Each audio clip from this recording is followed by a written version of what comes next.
Hey guys, have you ever had that crazy moment when you think, man, why isn't there a game about, I don't know, Vikings with lightsabers and stealth mechanics in a huge open world and all of this in VR? Well, I get these feelings a lot, but there is always one problem. I want one. No. So here's the story how I changed that. Alright, just what I need. Oh wow, that's boring. Let's change that. You will be my Viking. I will call you Blokey.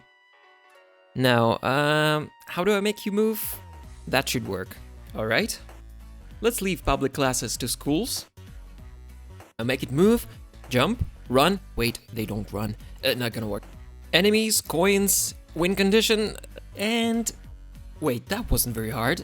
And they call GameDev difficult. Okay, maybe I need to take one public class in C#. That shouldn't take very long.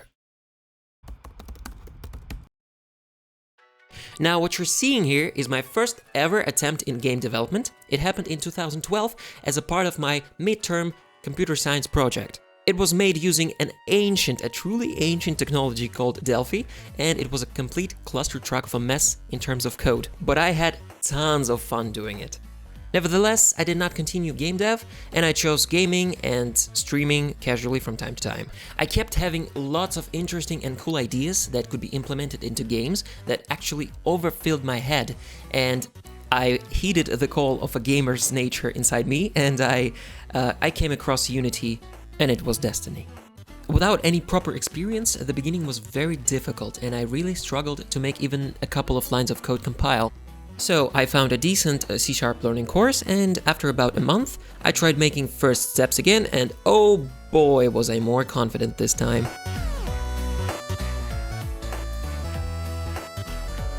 I made a couple of small kind of tutorial projects along the way, for example this mini cannon shooter game, which is nothing special to be honest, but I really enjoy the looks of it.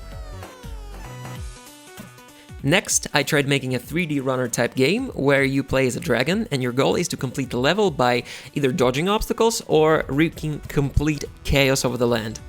It turned out so perfect that I could proudly present you guys with an official gameplay video. Here it goes.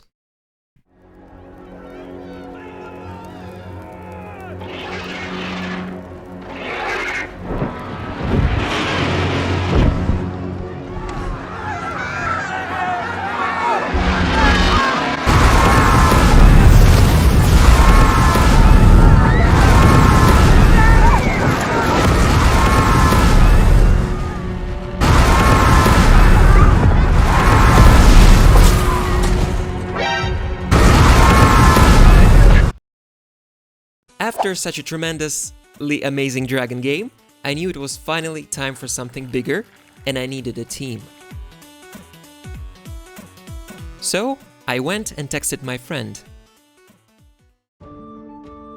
Greetings, my fellow friend. Hail to you. I'd like to invite you to take part in my venturous affair. Oh, you've truly sparked my interest. But I'm currently planning to dwell in other various businesses. I realize the gravity of your plight.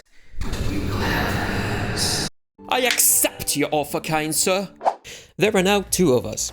We made a couple of brainstorming sessions that we actually had in the gym, and I came up with an idea to create a super casual game where you need to shoot a laser beam between planets and eventually hit all of them.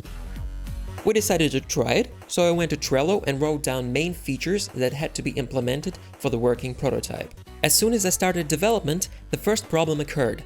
Every game needs a challenge, and I wanted it to be dynamic obstacles that don't let your beam pass through. Now, the beam itself turned out to be way too long to not get hit by the obstacle, so I decided to add a touch of cold water to it. After experimenting with shapes, we've made movement system, camera tracking, and collisions. And now it was time for the fun part, the enemies themselves. They look pretty much like static walls, and if a player collides with them, he instantly loses. Of course, static obstacles do not represent any challenge whatsoever, so I decided to give them a little bit of animation.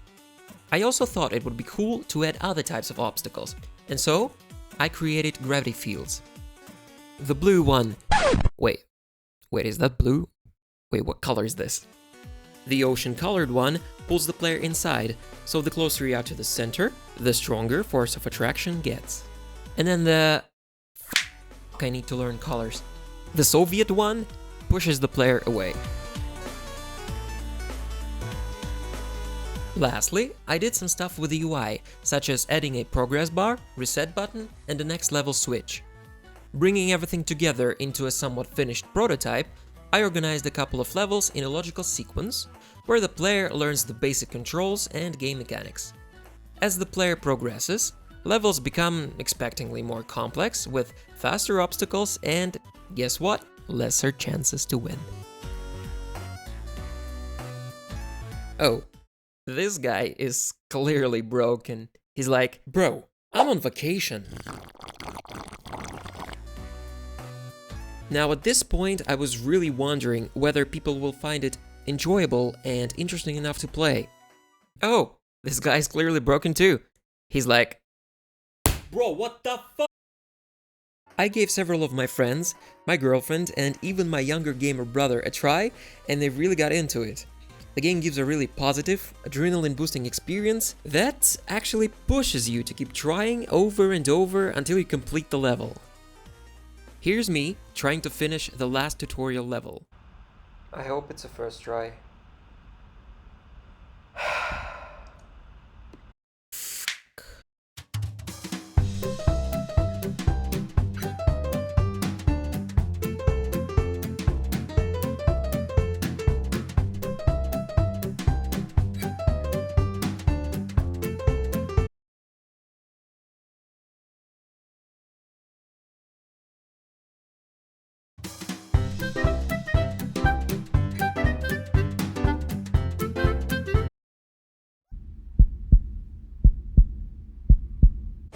Holy flying that thing took off. Oh my god.